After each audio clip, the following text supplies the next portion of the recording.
Hi friends, ಇವತ್ತಿನ ವಿಡಿಯೋದಲ್ಲಿ ನಾನು ಚಿಕನ್ ಮೊಮೋಸ್ ಹೇಗೆ ಮಾಡೋದು ಅಂತ ತೋರಿಸ್ಕೊಡ್ತೀನಿ. ತುಂಬ ಈಸಿಯಾಗಿ ಮನೆಯಲ್ಲೇ ಎಲ್ಲರೂ ಮಾಡ್ಕೊಳ್ಬೋದು. ಇದಕ್ಕೆ ನಮ್ಮ ಮನೇಲಿರೋ ಐಟಮ್ನೇ ಉಪಯೋಗಿಸಿ ಮಾಡ್ಕೊಳ್ಬೋದು. ಚಿಕನ್ನು, ಮೈದಾ, ಈರುಳ್ಳಿ, ಹಸಿಮೆಣಸಿನ್ಕಾಯಿ ಇದ್ದರೆ ನಮಗೆ ಚಿಕನ್ ಮೊಮೋಸ್ ನಾವು ಮನೆಯಲ್ಲೇ ಮಾಡ್ಕೊಳ್ಬೋದು. ಇದಕ್ಕೆ ನಾನೊಂದು 300 ಗ್ರಾಮಷ್ಟು ಚಿಕನ್ನ ತೊಗೊಂಡಿದ್ದೀನಿ. ಇವಾಗ ಹೇಗೆ ಮಾಡೋದು ಅಂತ ನೋಡೋಣ. ಒಂದು ಬಾಣಲಿ ತೊಗೊಂಡು ಅದಕ್ಕೆ ಸ್ವಲ್ಪ ಎಣ್ಣೆ ಹಾಕ್ಕೊಳ್ತೀನಿ. ಚಿಕನ್ ನೀಟಾಗಿ ತೊಳ್ಕೊಂಡು ಅದನ್ನ ಸಣ್ಣ ಸಣ್ಣದಾಗಿ ಕಟ್ ಮಾಡಿ ಇಟ್ಕೊಂಡಿದ್ದೆ. ಅದನ್ನ ಡೈರೆಕ್ಟಾಗಿ ಇವಾಗ ಎಣ್ಣೆಗೆ ಹಾಕ್ತೀನಿ. ಎಣ್ಣೆಗೆ ಹಾಕಿ ಅದನ್ನ ಚೆನ್ನಾಗಿ ಫ್ರೈ ಮಾಡ್ಕೊಳ್ತೀನಿ. ಚಿಕನ್ ನಮಗೆ ಹಾಫ್ ಬಾಯ್ಲ್ ಆದರೆ ಸಾಕು.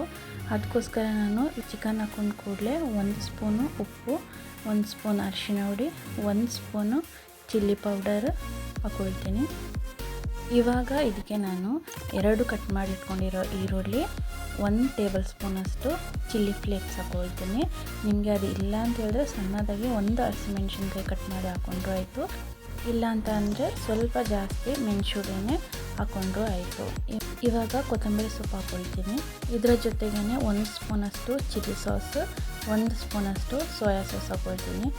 ಇವಾಗ ಚಿಕನ್ದು ನೀರೆಲ್ಲ ಬಿಟ್ಕೊಳ್ಬೇಕು, ಅಲ್ಲಿ ತನಕ ಫ್ರೈ ಮಾಡ್ಕೊಳ್ಳೋಣ. ಚಿಕನ್ನ ನಮ್ಮದು ಮಸಾಲ ಫುಲ್ಲು ಡ್ರೈ ಆಗಬೇಕು, ಅಲ್ಲಿ ತನಕ ಫ್ರೈ ಮಾಡಿಕೊಂಡು ಆಫ್ ಮಾಡ್ಕೊಳ್ಳೋಣ. ಇವಾಗ ನಮಗೆ ಸಮೋಸದ ಹಿಟ್ಟು ರೆಡಿ ಮಾಡ್ಕೊಳ್ಳೋಣ. ನಾವು ಚಪಾತಿ, ಪೂರಿ ಅದು ಹೇಗೆ ಕಲಿಸ್ಕೊಳ್ತೀವಿ ಸೇಮ್ ಅದೇ ರೀತಿಯಲ್ಲಿ ಮೈದಾ ಹುಡಿಲಿ ಕಲಿಸ್ಕೊಳ್ತೀನಿ. ಕಲಿಸ್ಕೊಳ್ಳುವಾಗ 1 ಸ್ಪೂನ್ ಸಕ್ಕರೆ, 1 ಸ್ಪೂನ್ ಉಪ್ಪು, ಸ್ವಲ್ಪ ಎಣ್ಣೆ ಹಾಕ್ಕೊಂಡು ಎತ್ತಿಟ್ಕೊಳ್ತೀನಿ.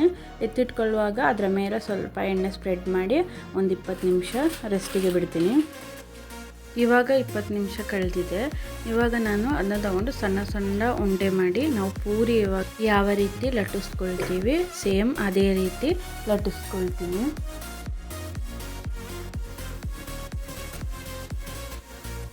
ಇವಾಗ ನೋಡಿ, ಒಂದು ಸಣ್ಣ ಬೌಲಲ್ಲಿ ನೀರು ತಗೊಂಡು ನಾನು ನೀರನ್ನ ಹೇಗೆ ಸ್ಪ್ರೆಡ್ ಮಾಡ್ತೀನಿ ಅದರ ರೌಂಡು ಅದೇ ರೀತಿ ಸ್ಪ್ರೆಡ್ ಮಾಡ್ಕೊಳ್ಬೇಕು. ಆವಾಗ ಚೆನ್ನಾಗಿ ಅಂಟ್ಕೊಳ್ಳುತ್ತೆ. ಇವಾಗ ನಾವು ಚಿಕನ್ದು ಸ್ಟಫಿಂಗ್ನ ರೆಡಿ ಮಾಡಿ ಇಟ್ಕೊಂಡಿದ್ದನ್ನ ಇದ್ರೊಳಗೆ ಹಾಕ್ಕೊಳ್ತೀನಿ. ಇವಾಗ ನೋಡಿ ನಾನು ಯಾವ ರೀತಿ ಮಾಡ್ತಿದ್ದೀನಿ ಸೇಮ್ ಅದೇ ರೀತಿ ಒಂದು ಸೈಡಿಂದ ಫುಲ್ ರೌಂಡು ಅದೇ ರೀತಿ ಮಾಡ್ಕೊಳ್ಬೇಕು. ಆಲ್ಮೋಸ್ಟ್ ವಿಮೆನ್ಸೇ ನೋಡ್ತಾ ಇರ್ತೀರಾ, ವಿಮೆನ್ಸಿಗೆ ಗೊತ್ತಿರುತ್ತೆ ಸಾರಿ ಹೆಂಗೆ ನೆರಿಗೆ ತಗೊಳ್ತೀರಾ ಸೇಮ್ ಅದೇ ರೀತಿ ಮಾಡಿ ಸ್ವಲ್ಪ ಟ್ವಿಸ್ಟ್ ಮಾಡಿ ಎತ್ತಿಟ್ಕೊಂಡ್ರೆ ಆಯಿತು.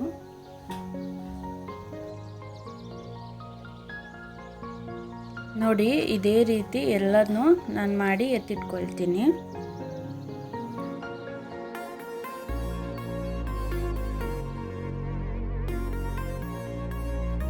ಇವಾಗ ನೋಡಿ ಅದೇ ರೀತಿ ನಾನು ಎಲ್ಲ ಮಾಡಿ ಎತ್ತಿಟ್ಕೊಂಡಿದ್ದೀನಿ. ಇವಾಗ ನಾನು ಇದನ್ನ ಒಂದು ಇಡ್ಲಿ ಪಾತ್ರದಲ್ಲಿ ಇಟ್ಟು ಒಂದು 20 ನಿಮಿಷ ನಾನು ಬೇಯಿಸಿ ಎತ್ತಿಟ್ಕೊಳ್ತೀನಿ.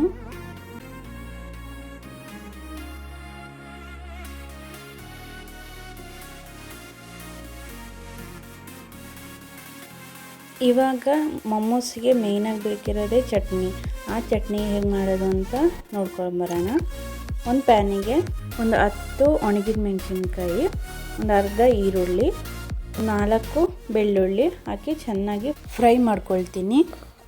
ಇದು ಫ್ರೈ ಆದಮೇಲೆ 3 ಟೊಮೆಟೊ ಕಟ್ ಮಾಡಿ ಇಟ್ಕೊಂಡಿರೋದನ್ನ ಹಾಕಿ ಸ್ವಲ್ಪ ಉಪ್ಪು ಹಾಕಿ ಟೊಮೆಟೊ ಬೇಯೋ ಗಂಟ ಫ್ರೈ ಮಾಡ್ಕೊಳ್ತೀನಿ.